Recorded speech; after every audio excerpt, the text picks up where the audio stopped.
So yun nga guys, biyahe tayo ngayon papuntang Tagaytay. Dito kami dadaan sa lumang mansyon ni Marcos. Kumbaga ito yung pinaka shortcut namin pag pumunta kami ng People's Park. Dahil nakapag race day kaya short rides muna kami. Kasama ko si Mrs. Kakain lang tayo ng masarap na bulalo doon. At saka feel na rin natin yung magandang view dito. At saka yung lamig ng simoy ng hangin dito sa Tagaytay. Medyo materik lang yung dadaanan natin, pero kaya naman.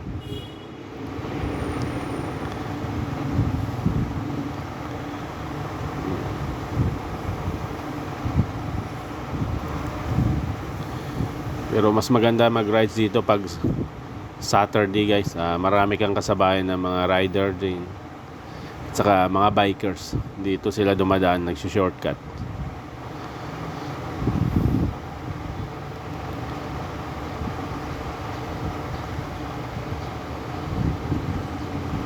Malapit na tayo sa lumang mansyon ni Marcos.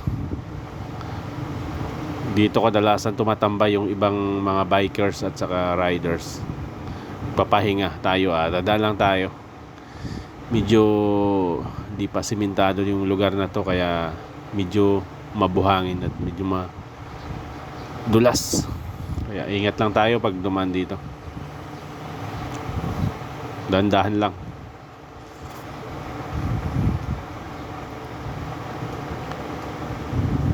Isa to sa medyo mahirap na madaanan mo pag nag short rides ka.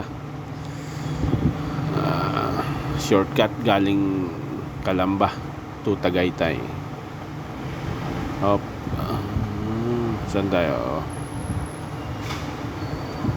Tingin sana kami kung may nagtitinda na honey, kasi dati kasi may nagtitindang honey dito, nakabili kami kaso wala.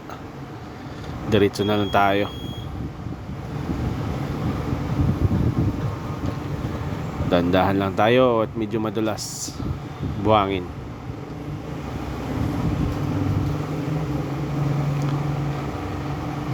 Dito lang naman pag dating natin doon sa dulo, okay naman yung daan.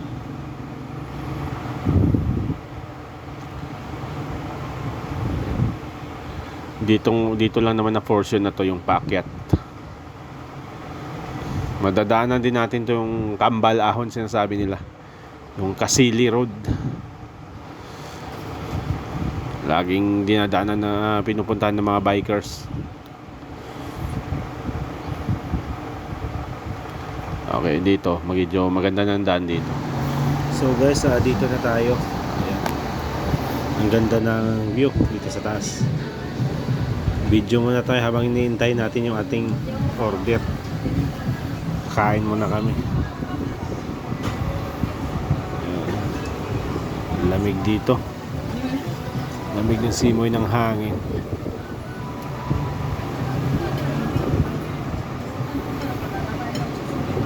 Dito na pala kami sa People's Park in the Sky.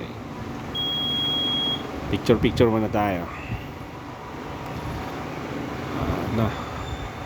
Gutom na, kakain muna kami. Mamaya na lang uli. Bibidyo tayo uli.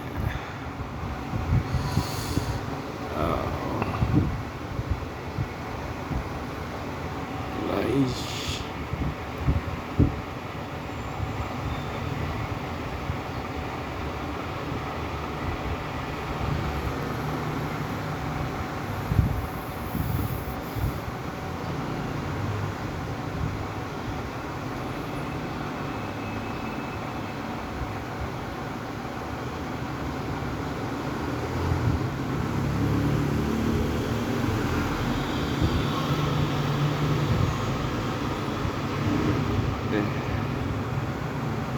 Maya konti,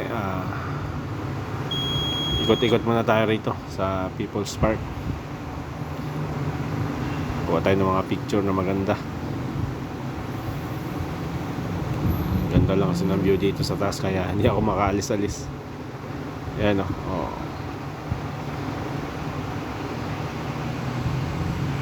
Nakaka-relax.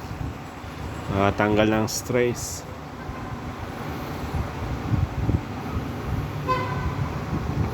Okay guys, thank you for watching.